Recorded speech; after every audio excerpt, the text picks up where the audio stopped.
Ilang araw na silang palutang-lutang sa dagat. Nang halos mawalan na ng pag-asa ang lalaki, biglang may nakita ang babae na isang isla na hindi kalayuan. Agad silang nagtulungan at nagsagwan papunta roon gamit ang lahat ng natitirang nilang lakas. Matapos ang matinding pagsisikap, sa wakas ay nakarating silang dalawa sa isla. Ngunit napansin ni Ana na wala pa ring signal ng cellphone doon. Kaya nagpasya silang libutin muna ang isla upang alamin ang lugar. May dalang flare gun si Jack kung sakaling kailanganin. Maya-maya, nakakita sila ng mga ligaw na berry sa loob ng isla na pwedeng kainin. Hindi nagtagal, nakahanap din sila ng isang lawa na may sariwang tubig. Habang patuloy nilang ginagalugad ang isla, napagtanto nilang wala talagang nakatira roon. Para mabuhay, iminungkahi ni Jack na maghanap sila ng matutuluyan. Hindi nagtagal, may nakita siyang isang kuweba. Ngunit pagpasok pa lang nila, bigla silang hinabol ng isang malaking grupo ng mga paniki. Sa sobrang takot, napatalon sila sa tubig. Doon nila nalaman na ang kuweba pala ay tirahan ng mga paniki. Bumalik silang dalawa sa dalampasigan na labis na nadismaya. Ngunit napansin ni Jack na nawawala na ang kanilang kayak. Agad namang nalugmok si Ana sa matinding panghihina ng loob. Nagpasya si Jack na maghanap ng ibang matitirhan. Ngunit kahit maglakad sila sa paligid, wala silang makitang angkop na lugar. Wala silang nagawa kundi magpalipas ng gabi sa dalampasigan. Sa kabutihang palad, nagamit ni Jack ang kanyang lighter upang magsindi ng apoy para magpainit.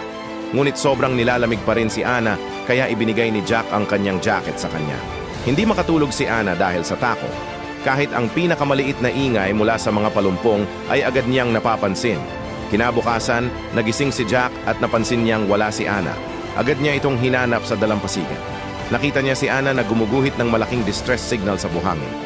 Nang makita kung gaano siya nag-aalala, sinabi ni Jack na huwag siyang mawala ng pag-asa at isipin na lang itong parang isang mahabang bakasyon. Pagkatapos nito ay bumalik sila sa kanilang pwesto. Iminungkahi ni Ana na gumawa sila ng tent. Sa ganitong paraan, makakatulog siya ng hindi natatakot. Agad namang sinimulan ni Jack ang paggawa nito. Nang matapos, pumitas pa siya ng mga saging para kay Ana. Dahil dito, lalo pang naging malapit ang kanilang relasyon. Ngunit habang lumilipas ang mga araw, lalo namang nahihirapan silang makahanap ng pagkain sa isla. Wala ring karanasan si Jack sa pamumuhay sa ilang, kaya hindi siya makahuli ng isda sa dagat. Mas lalo pang lumala ang sitwasyon nang masira ang lighter. Dahil dito, lalo pang nangulila si Ana sa kanilang tahanan. Agad siyang inalo ni Jack at sinabing, hanggat buhay sila, may pag-asa pa. Dagdag pa niya, malapit na rin silang masagip. Dahil sa pag-aalo ni Jack, unti-unting gumaan ang pakiramdam ni Ana. Mahigpit silang nagyakapan. Mula noon, naging magkasintahan na sila.